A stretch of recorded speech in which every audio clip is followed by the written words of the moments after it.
ऐसे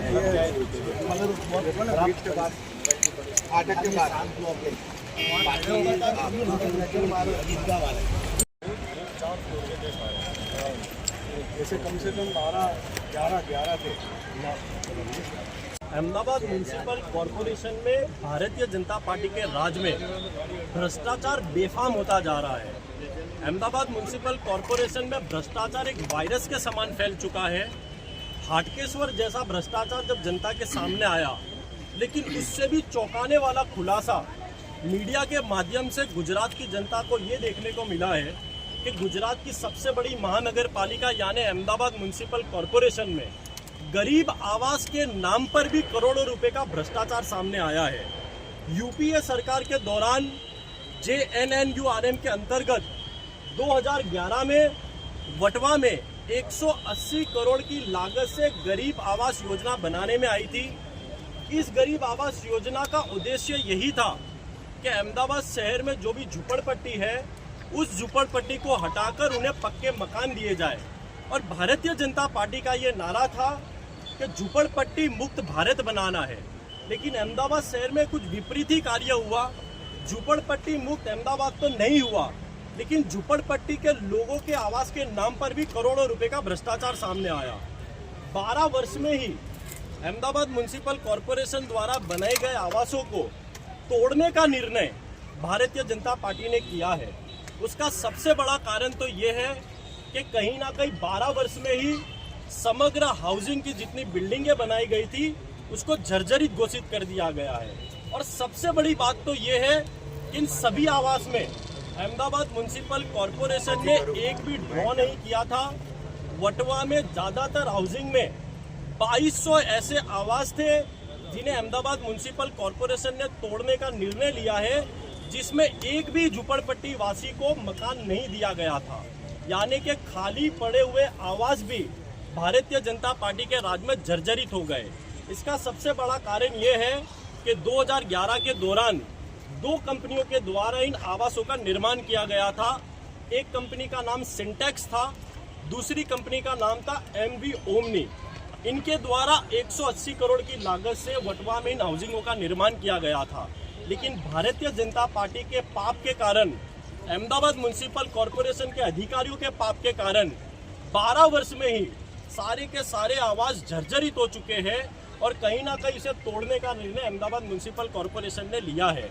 लेकिन सबसे बड़ा सवाल तो ये उठता है कि जब मीडिया यहाँ पर आई, जब विपक्ष यहाँ पर आया, तो देखने को ये मिला कि इसको तोड़ने का कार्य तो 6 महीने पहले से ही अहमदाबाद म्यूनिसिपल कॉरपोरेशन ने शुरू कर दिया गया है। सबसे बड़ा सवाल विपक्ष यहाँ ये उठाता है कि यदि भ्रष्टाचार सामने आया तो भ्रष्टाचार का जांच करनी चाहिए, भ्रष्टाचार कैसे हुआ। लेकिन यहाँ पर देखा ये जा रहा है कि बिल्डिंगों को तोड़ने का कार्य पहले से ही कर दिया गया।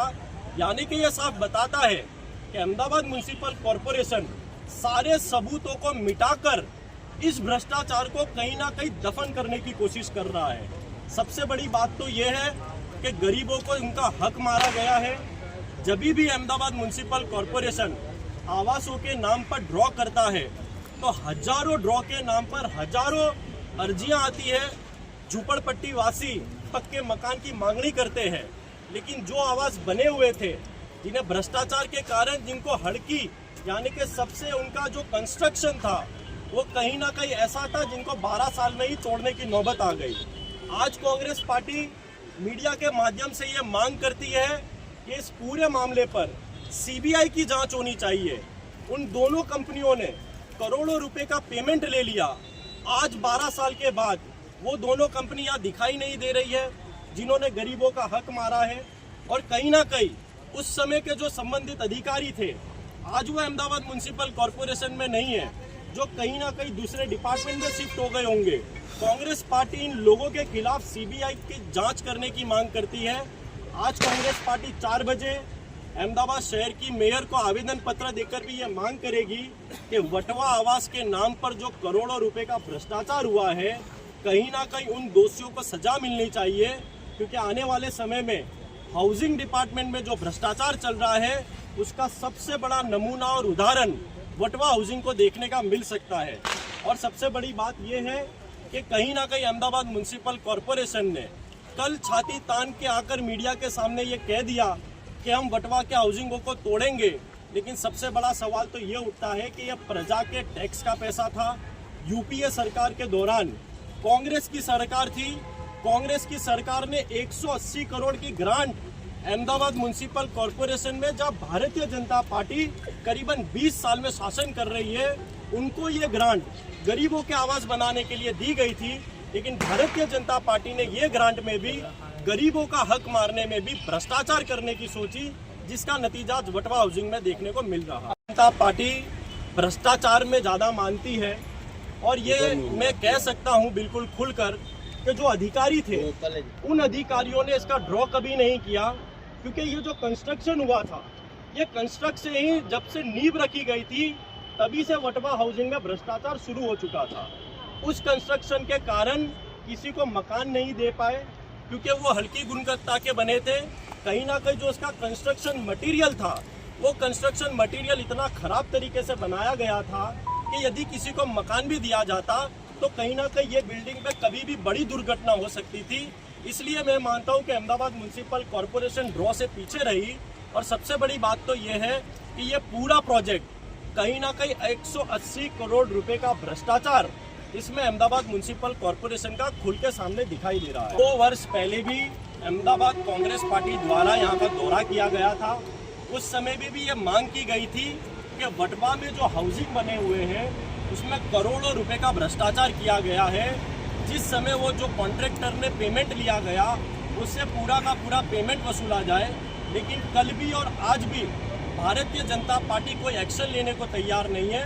और सबसे बड़ा सवाल तो ये उठता है कि इसको तोड़कर भारतीय जनता पार्टी आगे क्या करने वाली है, उसके लिए भी एक शब्द भारतीय जनता पार्टी कहने को तैयार नहीं है। बिल्कुल सही बात है, नरेंद्र मोदी जी खुद उस समय गुजरात के मुख्यमंत्री हुआ करते थे जब वटवा में इतना बड़ा हादसा हुआ, जब खराब कंस्ट्रक्शन के कारण गरीबों का हक मारा जा रहा था, तो इस देश के प्रधानमंत्री गुजरात के मुख्यमंत्री हुआ करते थे। उस समय में भी जांच नहीं हो पाई। तो कहीं ना कहीं कांग्रेस पार्टी ये मानती है कि इस पूरे मामले में भारतीय जनता पार्टी के बड़े बड़े नेताओं की मिलावट और बड़े बड़े नेताओं का हाथ इस पूरे प्रोजेक्ट को फेल करने में दिखाई दे रहा है।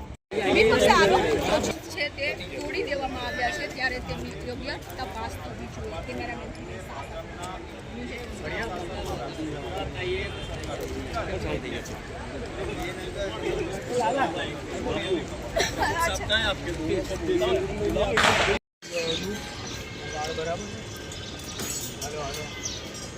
ભાઈ ઓડિયો કેમ નહીં આવતો? જો તો હું ચાલુ નતું એટલે નતો આવતો. આપણે જે ટેકનોલોજી આગળ એટલી બી નથી.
હવે બે જ્યારે બ્લોક બાકી છે અહીંયા તોડવાના અને સામેની બાજુથી 3 બ્લોક જ બાકી છે, 45 બ્લોકો ઓલરેડી તોડી નાખવામાં આવ્યા છે, ત્યારે વિરોધ કરીને હવે શું ફાયદો? કારણ કે 182 કરોડ જે છે તે ઓલરેડી ખર્ચાઈ ચૂક્યા છે અને તોડવા માટે અન્ય બીજા કરોડો ખર્ચાઈ ચૂક્યા છે। રૂપિયા પરત માટે આપવાનો જે પ્રયાસ એના કિસ્સામાંથી લઈને